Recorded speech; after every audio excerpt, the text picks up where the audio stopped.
Hey guys, so I'm about to test this motor again. This is a Skilsaw circular saw that I rewired with my invention I call the water wheel field, a type of DC motor, type of method for DC motors. But it's basically a magnet motor, and there's a lot of debate on where the excess power seems to come from, but it appears to be a much more powerful, greatly improved efficiency type of electric motor.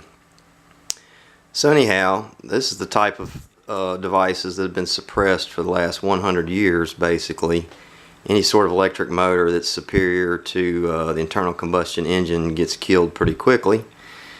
So, but fortunately I'm still alive. They're letting me make videos anyways to share with people. And here's my electric bike I call the E-Shelby. It's a homemade. This is a homemade electric bike that I made out of an E-Shelby. E-Shelby. It was an AMF Shelby antique bicycle. It's a single speed. This old bike here, but I've rebuilt it several times and put this motor. Anyways, I'm going to test this motor, and there's right there where that green thumbtack is. I've seen a strange phenomenon twice now.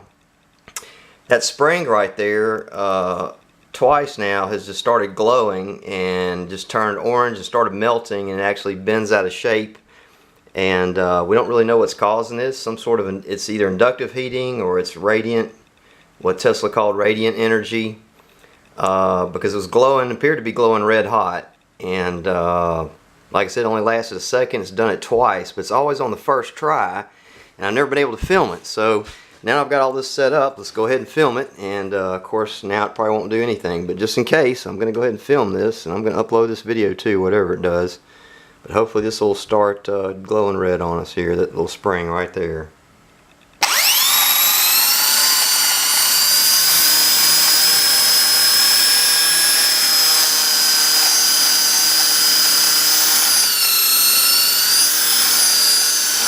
Seems to be doing just fine.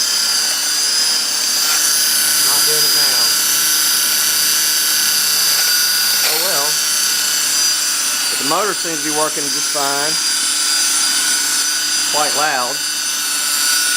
This is my little battery.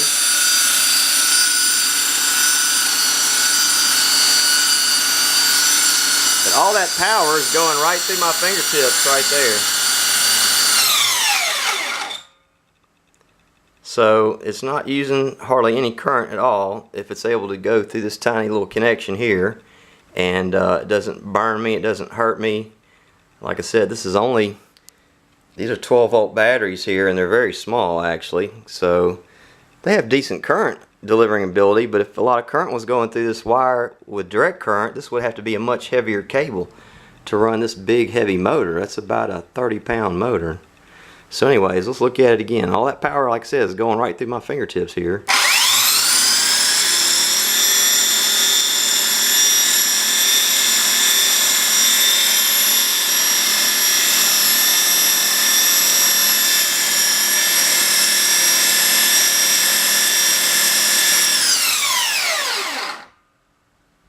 Very powerful motor, so we're going to put this on the bike and see if it'll work. Hopefully my drive wheel that's in there won't break from the torque that this thing has. It feels like it's probably about 1 horsepower. So wish me luck, guys. We're gonna put this E-Shelby 5.0 together and see if we can go for a ride on there. Thanks for watching.